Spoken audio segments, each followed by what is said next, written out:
Good morning. നമ്മളിന്നിവിടെ നമ്മൾ advanced database management സിസ്റ്റത്തിലെ ചെറിയൊരു പോർഷനാണ് ഹാൻഡിൽ ചെയ്യുന്നത്. അത് വന്നിട്ട് കൺകറൻറ്റ് എക്സിക്യൂഷൻ ഓഫ് ട്രാൻസാക്ഷൻസ്. അപ്പോൾ കഴിഞ്ഞ സെക്ഷനിൽ നമ്മൾ ട്രാൻസാക്ഷൻ എന്താ, അതിൻ്റെ ആസിഡ് പ്രോപ്പർട്ടീസ് എന്താണ്, അതേപോലെ സ്റ്റേറ്റ്സ് ഓഫ് ട്രാൻസാക്ഷൻ നമ്മൾ പഠിച്ചിരുന്നു. അപ്പോൾ ഈ ട്രാൻസാക്ഷനെ രണ്ട് രീതിയിൽ നമുക്ക് എന്ത് ചെയ്യാം, എക്സിക്യൂട്ട് ചെയ്യാം. കൺകറൻ്റായിട്ടും എക്സിക്യൂട്ട് ചെയ്യാം, അതേപോലെ സീരിയലായിട്ടും എക്സിക്യൂട്ട് ചെയ്യാം എന്നൊക്കെ പറഞ്ഞിരുന്നു. അപ്പോൾ കൺകറൻറ്റ് എക്സിക്യൂഷൻ ഓഫ് ട്രാൻസാക്ഷൻ ആണ് നമ്മൾ ഈ ഒരു സെക്ഷനിൽ പറയുന്നത്. അപ്പോൾ transaction processing system usually allow multiple transactions to run concurrently in an interleaved fashion. അപ്പോൾ ഒരു ട്രാൻസാക്ഷൻ പ്രോസസ്സിംഗ് സിസ്റ്റത്തിൽ ശരിക്കും ട്രാൻസാക്ഷൻ നടക്കുന്നത് എങ്ങനെയാണ്? മൾട്ടിപ്പിൾ ട്രാൻസാക്ഷൻസ് ആണ് നടക്കുന്നത്. ഇപ്പോൾ ഒരു ബാങ്ക് ഒക്കെ നമ്മൾ കഴിഞ്ഞ സെക്ഷനിൽ നമ്മൾ പറഞ്ഞതാണ്. ഇപ്പോൾ ഒരു ബാങ്കിൽ അറ്റ് എ ടൈമിൽ ഒരുപാട് പ്രോസസ്സിങ് നടക്കുന്നുണ്ട്. പക്ഷേ അവിടെ കൺസിസ്റ്റൻസി ഉറപ്പ് വരുത്താൻ വേണ്ടിയിട്ടാണ് അവിടെ നമ്മളിത് ഒരു സീരിയൽ ഷെഡ്യൂളിംഗ് ആണ് എന്ന് നമുക്ക് ഫീൽ ചെയ്യുന്നത്. പക്ഷേ കൺകറൻ്റ് ആയിട്ടാണ് ശരിക്കും നടക്കുന്നത്, ട്രാൻസാക്ഷൻ നടക്കുന്നത്. അതിൻ്റെ ഒപ്പം തന്നെ DBMS എന്ത് ചെയ്യുന്നുണ്ട്, അതിൻ്റെ കൺസിസ്റ്റൻസി, ഡാറ്റാബേസിൻ്റെ കൺസിസ്റ്റൻസി കീപ്പ് ചെയ്യുന്നുമുണ്ട്. അപ്പോൾ ഇതാണ് ഒരു ട്രാൻസാക്ഷൻ പ്രോസസ്സിംഗ് സിസ്റ്റത്തിൽ ശരിക്കും നടക്കുന്നത്. മൾട്ടിപ്പിൾ ട്രാൻസാക്ഷൻസ് കൺകറൻ്റ് ആയിട്ട് നടക്കുന്നുണ്ട്. അപ്പോൾ ഈ കൺകറൻ്റ് എക്സിക്യൂഷൻ, ട്രാൻസാക്ഷൻ്റെ കൺകറൻ്റ് എക്സിക്യൂഷൻസ് നമുക്ക് മെയിനായിട്ട് രണ്ട് ബെനിഫിറ്റ് തരുന്നുണ്ട്. രണ്ട് മെയിൻ അഡ്വാൻറ്റേജ് ആണ്. ഒന്ന്, improved throughput and resource utilisation. എന്താണ്? അപ്പോൾ ഒരു ട്രാൻസാക്ഷൻ എന്ന് പറഞ്ഞാൽ അതിൽ ഒരുപാട് സ്റ്റെപ്സ് ഉണ്ട്. അപ്പോൾ എന്തൊക്കെ വരാം? അതിൽ കുറേ ഇൻപുട്ട് ഔട്ട്പുട്ട് ആക്ടിവിറ്റീസ് വരാം, അതേപോലെ CPU ആക്ടിവിറ്റീസും വരാം. അപ്പോൾ ഈ CPU അതേപോലെ ഡിസ്ക് ഒക്കെ പാരലായിട്ട് കമ്പ്യൂട്ടർ സിസ്റ്റത്തിൽ ഇങ്ങനെ പാരലായിട്ട് ഓപ്പറേറ്റ് ചെയ്തുകൊണ്ടിരിക്കുമ്പോൾ എന്ത് ചെയ്യാം, IO ആക്ടിവിറ്റിക്കും എന്ത് ചെയ്യാൻ പറ്റും, പാരലായിട്ട് CPUൻ്റെ കൂടെ പ്രോസസ്സ് ചെയ്യാൻ പറ്റും. ഇപ്പോൾ IO ആക്ടിവിറ്റി ആണെങ്കിലും CPU ആക്ടിവിറ്റി ആണെങ്കിലും രണ്ടിനും പാരലായിട്ട് എന്ത് ചെയ്യാം, ഓപ്പറേറ്റ് ചെയ്തുകൊണ്ടേയിരിക്കാം. അപ്പോൾ the parallelism of the CPU and the IO system can therefore be exploited to run multiple transactions in parallel. അപ്പോൾ ഇങ്ങനെ പാരലായിട്ട് റൺ ചെയ്യാൻ പറ്റുന്ന അവരുടെ പ്രോപ്പർട്ടി, IO ആക്ടിവിറ്റിയുടെയും CPU ആക്ടിവിറ്റിയുടെയും ആ ഒരു പ്രോപ്പർട്ടിയെ നമുക്ക് മാക്സിമം എന്ത് ചെയ്യാൻ പറ്റുക, എക്സ്പ്ലോയിറ്റ് ചെയ്താൽ നമുക്ക് മൾട്ടിപ്പിൾ ട്രാൻസാക്ഷനെ, മൾട്ടിപ്പിൾ എക്സിക്യൂഷനെ പാരലായിട്ട് എന്ത് ചെയ്യാൻ പറ്റും, എക്സിക്യൂട്ട് ചെയ്യാൻ പറ്റും. അപ്പോൾ ഒരു ട്രാൻസാക്ഷൻ ഡിസ്കിൽ അതിൻ്റെ റീഡ് ഓർ റൈറ്റ് ഓപ്പറേഷൻസ് ആണ് പ്രോഗ്രസ്സിങ്ങിൽ എന്നുണ്ടെങ്കിൽ മറ്റൊരു ട്രാൻസാക്ഷൻ എന്തായിരിക്കാം, CPUവിൽ റണ്ണിങ്ങിലായിരിക്കാം. വേറൊരു ട്രാൻസാക്ഷൻ, അതായത് മൂന്നാമത്തെ ഒരു ട്രാൻസാക്ഷൻ ഡിസ്കിൽ റീഡ് ഓർ റൈറ്റിൽ നിൽക്കുകയായിരിക്കാം. ഇപ്പോൾ ഒരു ട്രാൻസാക്ഷനിൽ റൈറ്റ് ചെയ്യുമ്പോൾ മറ്റൊരു ട്രാൻസാക്ഷൻ റീഡിങ്ങിലായിരിക്കാം, അല്ലെങ്കിൽ വേറൊരു ട്രാൻസാക്ഷൻ CPUവിൽ റണ്ണിങ്ങിലായിരിക്കാം. അപ്പോൾ ഇങ്ങനെ പാരലായിട്ട് എന്ത് ചെയ്യാൻ പറ്റും, നമുക്ക് ട്രാൻസാക്ഷനെ എക്സിക്യൂട്ട് ചെയ്യാൻ പറ്റും. അതിനെയാണ് കൺകറൻറ്റ് എക്സിക്യൂഷൻ എന്ന് പറയാം. അപ്പോൾ ഇതിൽ all of this increases the throughput of the system. അപ്പോൾ ഇങ്ങനെ കൺകറൻ്റ് ആയിട്ട് അവിടെ ഒരു ഫ്രീ ടൈം കൊടുക്കുന്നില്ല അല്ലേ. കൺകറൻ്റ് ആയിട്ട് ഇങ്ങനെ ട്രാൻസാക്ഷൻ നടന്നുകൊണ്ടേ ഇരിക്കുകയാണ്, പ്രോസസ്സിങ് നടന്നുകൊണ്ടേ ഇരിക്കുകയാണ്. അപ്പോൾ അതെന്ത് ചെയ്യും, അതിൻ്റെ ആ ഒരു സിസ്റ്റത്തിൻ്റെ ത്രൂപുട്ട് ഇൻക്രീസ് ചെയ്യും. അപ്പോൾ ഒരു ഇത്ര ടൈമിൻ്റെ ഉള്ളിൽ എത്രയോ നമ്പർ ഓഫ് ട്രാൻസാക്ഷൻസ് ആണ് എന്ത് ചെയ്യുന്നത്, അവിടെ എക്സിക്യൂഷൻ നടക്കുന്നത്. The processor and the disk utilisation also increase. അപ്പോൾ പ്രോസസ്സറുടെയും ഡിസ്ക് യൂട്ടിലൈസേഷനും എന്ത് ചെയ്യാണ്, അവിടെ ഇൻക്രീസ് ആവുകയാണ്. അപ്പോൾ processor and disk spend less time idle or not performing any useful work. അപ്പോൾ പ്രോസസ്സർ ആണെങ്കിലും ഡിസ്ക് ആണെങ്കിലും ഒക്കെ ഐഡിയലായിട്ടുള്ള സമയം എന്താണ്, കുറവാണ്. അതായത് ഫ്രീ ആയിട്ട് നിൽക്കുന്ന സമയം കുറവാണ്. മാക്സിമം വർക്കിംഗ് ടൈമാണ് ഉള്ളത് കൺകറൻറ്റ് ട്രാൻസാക്ഷനിൽ. അപ്പോൾ ഇങ്ങനെ ഒരു ബെനിഫിറ്റ് നമുക്ക് കൺകറൻറ്റ് എക്സിക്യൂഷനിൽ എന്ത് ചെയ്യുന്നുണ്ട്, കിട്ടുന്നുണ്ട്. അതാണ് ഫസ്റ്റത്തെ ബെനിഫിറ്റ് എന്ന് പറയുന്നത്. രണ്ടാമത്തത് റെഡ്യൂസ്ഡ് വെയിറ്റിംഗ് ടൈം. അതും നമുക്ക് ഇതിൻ്റെ കൂടെ കമ്പയർ ചെയ്താൽ തന്നെ കിട്ടും. എന്താണ്? അപ്പോൾ വലിയ ട്രാൻസാക്ഷൻ, അതേപോലെ short term transaction, long term transaction എന്നൊക്കെ പറഞ്ഞിട്ട് അതിൻ്റെ കുറേ മിക്സിങ്ങും കാര്യങ്ങളും നമ്മൾ അങ്ങനെ കുറേ ചിന്തിക്കും. ഇങ്ങനെ കൺകറൻ്റായിട്ട് നടക്കുമ്പോൾ അങ്ങനെ കുറേ പ്രശ്നങ്ങളും കാര്യങ്ങളൊക്കെ ഉണ്ടാവില്ലേ എന്നുള്ളത് അല്ലേ. അപ്പോൾ if transactions run serially, a short transaction may have to wait for a preceding long transaction to complete. Which can lead to unpredictable delays in running a transaction.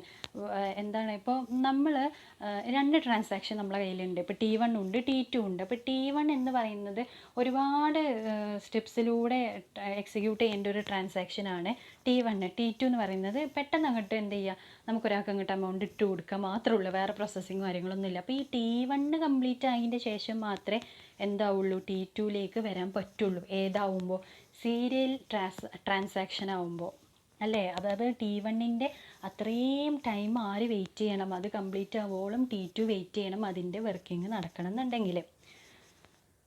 If the transactions are operating on different parts of the database, it is better to let them run concurrently, sharing the CPU cycles and disk access among them. അപ്പോൾ ഡാറ്റാബേസിൻ്റെ different പ്ലേസിലാണ് ഈ രണ്ട് ട്രാൻസാക്ഷൻസും operate ചെയ്യുന്നത് എങ്കിൽ എന്ത് ചെയ്യാം, അത് share ചെയ്യുന്ന രീതിയിൽ കൺകറൻ്റായിട്ട് ഷെഡ്യൂൾ ചെയ്യുകയാണ് ബെറ്റർ. അതിലാണ് നമുക്ക് വെയിറ്റിംഗ് ടൈം എന്ത് ചെയ്യാൻ പറ്റും, റെഡ്യൂസ് ചെയ്യാൻ പറ്റും. CPU സൈക്കിൾസും ഡിസ്കൊക്കെ രണ്ട് ട്രാൻസാക്ഷൻസും തമ്മിൽ ഷെയർ ചെയ്ത് ഒരു അഡ്ജസ്റ്റ്മെൻറ്റിൽ എന്ത് ചെയ്യാം, കൺകറൻ്റായിട്ട് ട്രാൻസാക്ഷനെ മുന്നോട്ട് കൊണ്ടുപോയി കഴിഞ്ഞാൽ നമുക്ക് വെയിറ്റിംഗ് ടൈം റെഡ്യൂസ് ചെയ്യാൻ പറ്റും.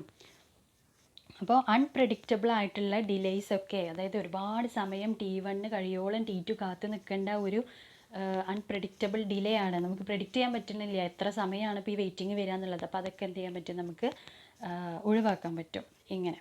അപ്പോൾ ഇതിലൂടെ എന്ത് ചെയ്യാം, നമുക്ക് ആവറേജ് റെസ്പോൺസ് ടൈം റെഡ്യൂസ് ചെയ്യാം. Average time for a transaction to be completed after it has been submitted. നമ്മൾ സബ്മിറ്റ് ചെയ്ത് കഴിഞ്ഞിട്ട് അത് നമുക്ക് റെസ്പോൺസ് തരുന്ന സമയം സ്പീഡപ്പ് ചെയ്യാൻ പറ്റും. ഒരുപാട് കാത്തു നിൽക്കുന്ന സമയം നമുക്ക് റെഡ്യൂസ് ചെയ്യാൻ പറ്റും. അതാണ് രണ്ടാമത്തെ അഡ്വാൻറ്റേജ് എന്ന് പറയുന്നത്, റെഡ്യൂസ് വെയിറ്റിംഗ് ടൈം. അപ്പോൾ increased throughput and CPU utilisation. രണ്ടാമത്തേത് റെഡ്യൂസ് വെയിറ്റിംഗ് ടൈം. അടുത്തത് നമ്മൾ ട്രാൻസാക്ഷനെ നമ്മൾ ഷെഡ്യൂൾ ചെയ്യുന്നതാണ്. നമ്മൾ നേരത്തെ പറഞ്ഞ കൺസെപ്റ്റ് തന്നെയാണ്. എന്താണ്, A schedule is A series of operation from one or more transactions. ഒരു ട്രാൻസാക്ഷനെ റിലേറ്റ് ചെയ്തിട്ട് വരുന്ന ഒരു സീരീസ് ഓഫ് ഓപ്പറേഷനെയാണ് നമ്മൾ എന്ത് പറയുക, ഷെഡ്യൂൾ എന്ന് പറയുക. ഷെഡ്യൂൾ ചെയ്യുക എന്ന് പറയില്ലേ, നമ്മൾ ഇന്ന രീതിയിലാണ് ഷെഡ്യൂൾ ചെയ്തിട്ടുള്ളത്. ഞാൻ ഇപ്പോൾ രാവിലെ ഇത്ര സമയം കോളേജിലേക്ക് പോകാനാണ് ഷെഡ്യൂൾ ചെയ്തിട്ടുള്ളത്, ഇന്ന രീതിയിലാണ് എന്നൊക്കെ നമ്മൾ പറയില്ലേ. അതുതന്നെയാണ് ഒരു ട്രാൻസാക്ഷനെ റിലേറ്റ് ചെയ്ത് വരുന്ന സീരീസ് ഓഫ് ഓപ്പറേഷനെയാണ് നമ്മൾ ഷെഡ്യൂൾ എന്ന് പറയുക. ഒരു ഷെഡ്യൂൾ എന്ന് പറയുന്നത് മെയിൻലി രണ്ട് ടൈപ്പാണ് ഉള്ളത്, സീരിയൽ ഷെഡ്യൂളും കൺകറൻറ്റ് ഷെഡ്യൂളും. അപ്പോൾ സീരിയൽ ഷെഡ്യൂൾ എന്ന് പറഞ്ഞാൽ when one transaction completely executes before starting another transaction the schedule is called serial transaction. അപ്പോൾ ഒരു ട്രാൻസാക്ഷൻ കംപ്ലീറ്റ് ചെയ്തതിന് ശേഷം മാത്രമേ മറ്റൊരു ട്രാൻസാക്ഷൻ സ്റ്റാർട്ട് ചെയ്യാൻ പറ്റുള്ളൂ എങ്കിൽ അതിനെ നമ്മൾ എന്ത് പറയും, സീരിയൽ ട്രാൻസാക്ഷൻ എന്ന് പറയും. അപ്പോൾ അതെപ്പോഴും കൺസിസ്റ്റൻ്റ് ആണ്, അവിടെ യാതൊരു എന്ത് വരില്ല, ഒരു ഇൻകൺസിസ്റ്റൻ്റ് വരില്ല, ഉറപ്പല്ലേ. കാരണം T1 കംപ്ലീറ്റ് ചെയ്തതിന് ശേഷം മാത്രമേ T2 വരുന്നുള്ളൂ, T2 കംപ്ലീറ്റ് ചെയ്തതിന് ശേഷം മാത്രമേ T3 വരുന്നുള്ളൂ. അങ്ങനത്തെ കൺസിസ്റ്റൻ്റ് ആയിട്ടുള്ള ഒരു ട്രാൻസാക്ഷനാണ് സീരിയൽ ട്രാൻസാക്ഷൻ എന്ന് പറയുന്നത്. അപ്പോൾ അതിൻ്റെ നമുക്ക് എക്സാമ്പിൾ എഴുതാം. എസ് എന്നുള്ളൊരു ഷെഡ്യൂളിൽ ഡെബിറ്റ് ട്രാൻസാക്ഷനാണ് നടക്കുന്നത്. T1 ഉണ്ട്, T2 ഉണ്ട്. T1 ഡെബിറ്റും T2 ക്രെഡിറ്റ് ട്രാൻസാക്ഷനാണ് നടക്കുന്നത്. അപ്പോൾ എങ്ങനെയാണ്, ഒന്നല്ലെങ്കിൽ T1 ഫോളോ ചെയ്തിട്ട് T2 വരാം. ആദ്യം T1 നിന്ന് ക്യാഷ് എടുക്കുന്നു, പിന്നെ T2ലേക്ക് ക്യാഷ് ഇടുന്നു. ഇതിൽ നിന്ന് എടുത്തതാണ് അതിലേക്ക് ഇടുന്നത് എന്നുള്ളതൊന്നും പറയുന്നില്ല കേട്ടോ. അതായത് രണ്ട് ഡിഫറെൻറ്റ് ട്രാൻസാക്ഷൻസ് ആണ്. T1 ഡെബിറ്റാണ്, ക്യാഷ് എടുക്കുകയാണ്. T2 എന്താണ്, ക്രെഡിറ്റാണ്, ക്യാഷ് കിട്ടുകയാണ്. അപ്പോൾ ഏതും ആദ്യം ചെയ്യാം. T1 നിന്ന് ക്യാഷ് എടുക്കാം, അത് കഴിഞ്ഞിട്ട് T2 പറഞ്ഞ ട്രാൻസാക്ഷൻ ക്യാഷ് ഇടുന്ന പ്രോസസ്സിങ് ചെയ്യാം. നേരെ തിരിച്ചും ചെയ്യാം. എങ്ങനെ, possible serial transactions are T1 followed by T2 or T2 followed by T1. ആദ്യം T2ലേക്ക് ക്യാഷ് നമുക്ക് ഇട്ട് കൊടുക്കാം, പിന്നെ T1 നിന്ന് ക്യാഷ് എടുക്കാം. അപ്പോൾ അങ്ങനെയും ചെയ്യാം. അത് എങ്ങനെ ഷെഡ്യൂൾ ചെയ്യണം എന്നുള്ളത് നമുക്ക് എങ്ങനെയാണോ വേണ്ടത് ആ രീതിയിൽ ചെയ്യാം. A serial schedule has low throughput and less resource utilisation. ഇപ്പോൾ സീരിയൽ ആകുമ്പോൾ നമുക്കറിയാം ത്രൂപുട്ട് കുറയും, CPU യൂട്ടിലൈസേഷൻ കുറയും. കാരണം ഒന്ന് കഴിഞ്ഞ് അത് കഴിയോളം മറ്റേത് കാത്തിക്കണം. അപ്പോൾ അവിടെയൊക്കെ എന്താണ്, യൂട്ടിലൈസേഷൻ ഐഡിയലായിട്ട് നിൽക്കുന്ന ടൈമൊക്കെ വരും. അപ്പോൾ അതാണ് സീരിയൽ ട്രാൻസാക്ഷൻ എന്ന് പറയുന്നത്. രണ്ടാമത്തത് ടൈപ്പാണ് കൺകറൻറ്റ് ഷെഡ്യൂൾ.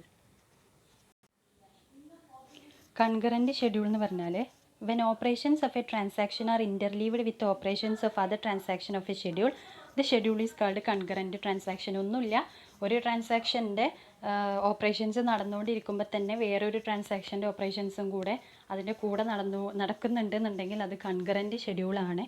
അപ്പോൾ അതിന് നമുക്ക് എക്സാമ്പിളായിട്ട് schedule of debit and credit transaction, concurrent in nature but concurrency can lead to inconsistency in the database.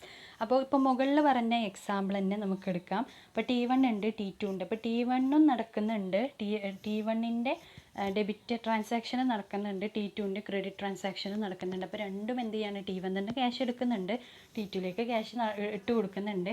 അപ്പോൾ അത് രണ്ടും എന്ത് ചെയ്യാം, പാരലായിട്ട് ചെയ്യാം. അത് തന്നെയാണ് ഒന്നും കൂടെ ബെനിഫിഷ്യറി ആയിട്ടുള്ളത്. കാരണം വെയിറ്റിംഗ് ടൈം ഇല്ല, മാക്സിമം CPU യൂട്ടിലൈസേഷൻ നടക്കുന്നുണ്ട്, എല്ലാ IO ആക്ടിവിറ്റീസും CPU ആക്ടിവിറ്റീസും ഒക്കെ പാരലായിട്ട് കൊണ്ടുപോകാൻ പറ്റും. അപ്പോൾ അത് തന്നെയാണ് ബെറ്റർ ഓപ്ഷൻ. പക്ഷേ എന്ത് ചെയ്യാൻ പാടില്ല, അവിടെ ഇൻകൺസിസ്റ്റൻസി വരാണ്ട് നോക്കണം. കാരണം കൺകറൻ്റ് ആകുമ്പോൾ അങ്ങനെ ഒരു സിറ്റുവേഷൻ വരാനുള്ള പോസിബിലിറ്റി ഉണ്ട്.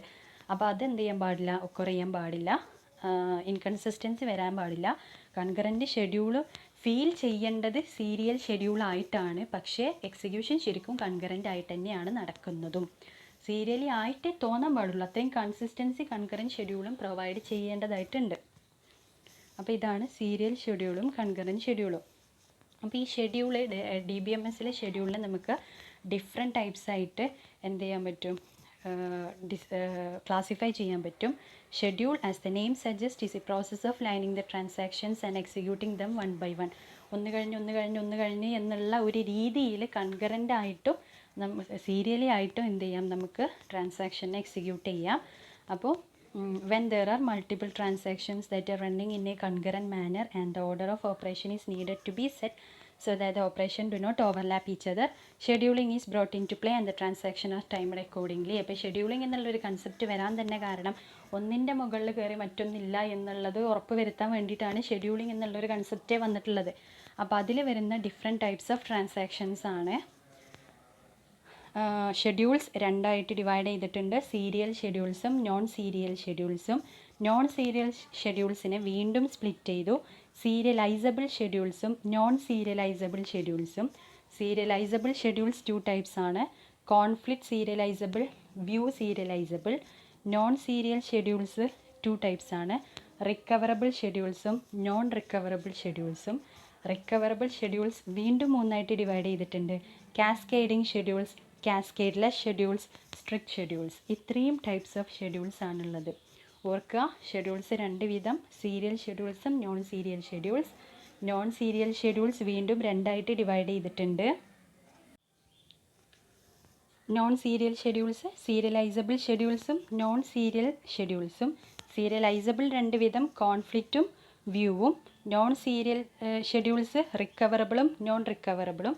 റിക്കവറബിൾ വീണ്ടും 3 തരം, cascading schedules, cascadeless schedules, strict schedules. അപ്പോൾ ഇത്രയും ടൈപ്സ് ഓഫ് ഷെഡ്യൂൾസ് ആണ് DBMSൽ ഉള്ളത്.